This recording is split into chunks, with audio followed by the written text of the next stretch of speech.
Natin ng reaction opinion itong post ni Joey Di Bebre. Sabi niya, ayan na naman siya. Saying all the right things. Salamat, Manang Aimee. Isinare ni Joey Di Bebre ang isang resolusyon na ipinail ni Senator Amy Marcos sa Senado.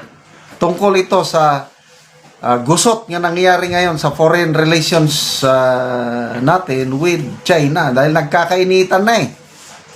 Ang Senado gustong ipadeklara persona non grata yung isang Chinese diplomat.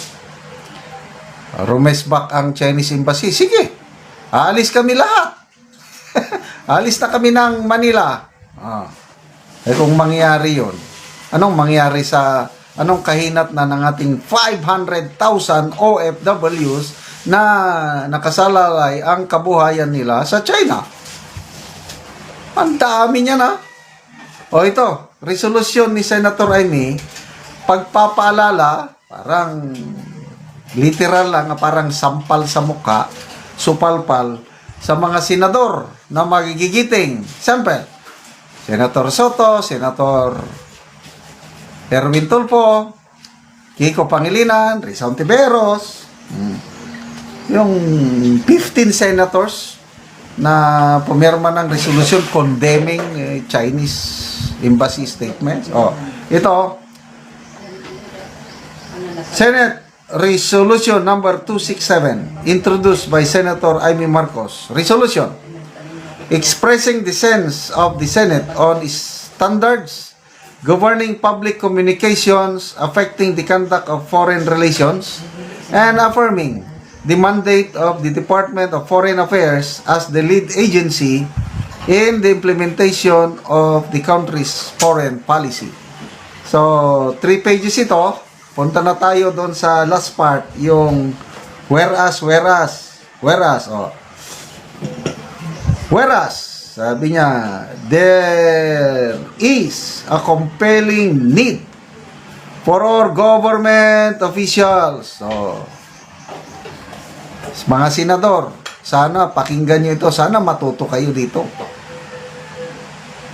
Yung lalo na yung 15 except yung siyam, yung hindi pumirma, yun ang mga tunay, yung siyam.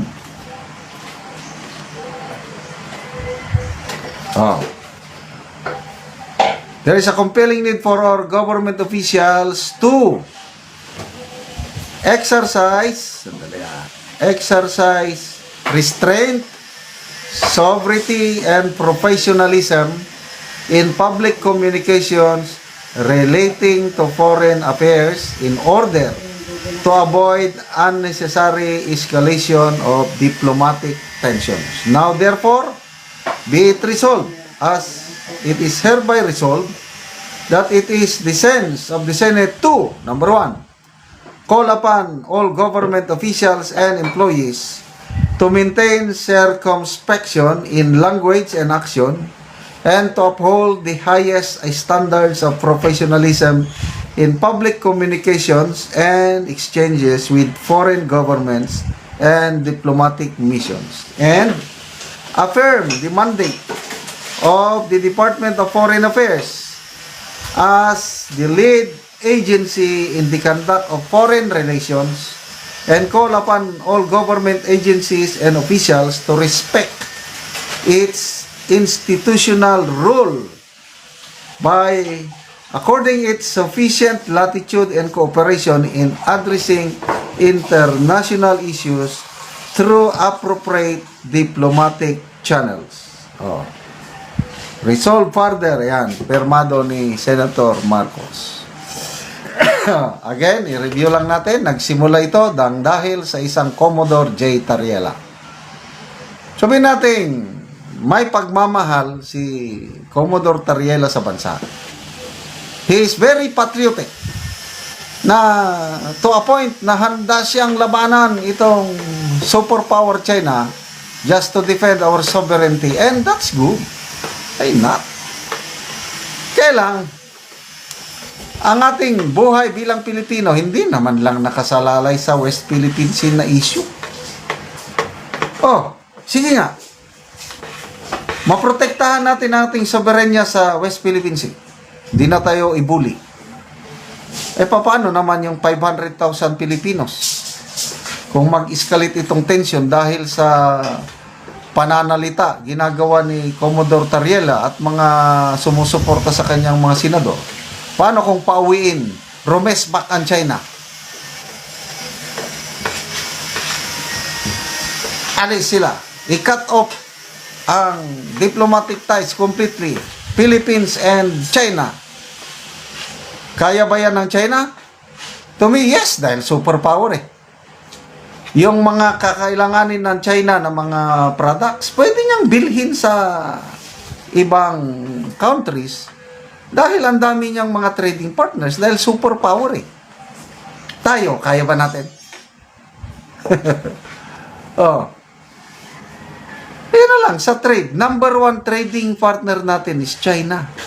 Tingnan nyo, ang gamit natin sa bahay.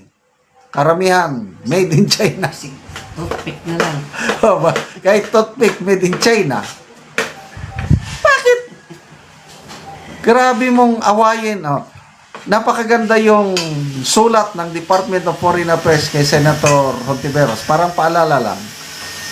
Diplomatic na paalala, parang nakakaya na pagdating sa heads of state, dapat huwag niyong pakialaman ang mga heads of state. Bigyan niyo sila ng irespeto. Bigyan niyo sila ng respeto. Huwag yun ang sinasabi ng pag may problema, daanin natin sa diplomatic channels at trabaho namin yun, sabi ng DFA Secretary sa sulat niya kay Senator Hontiveros. Nagsalita na sila. Trabaho nila yan. Kung may kaguluhan, may protesta, dapat DFA and embassy lang hindi na nakikisawsaw yung may freedom of speech. Kailang foreign affairs ito, hindi dapat makisawsaw ang kahit sino pa man.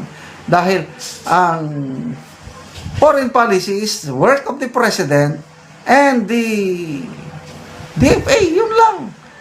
Freedom of speech, mga senador, salita kayo ng salita. Commodore Tariela, salita ng salita. I-declare nyo sila na persona non grata. Aalis na sila. May maitutulong ba kayo sa 500,000 OFWs na maapektuhan ang kanilang kabuhayan? Pakisagot ko na.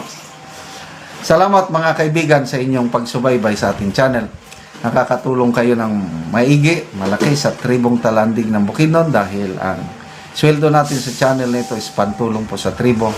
Namimigay tayo ng libreng yero at pako para makapagpatayo sila ng mas magandang tirahan.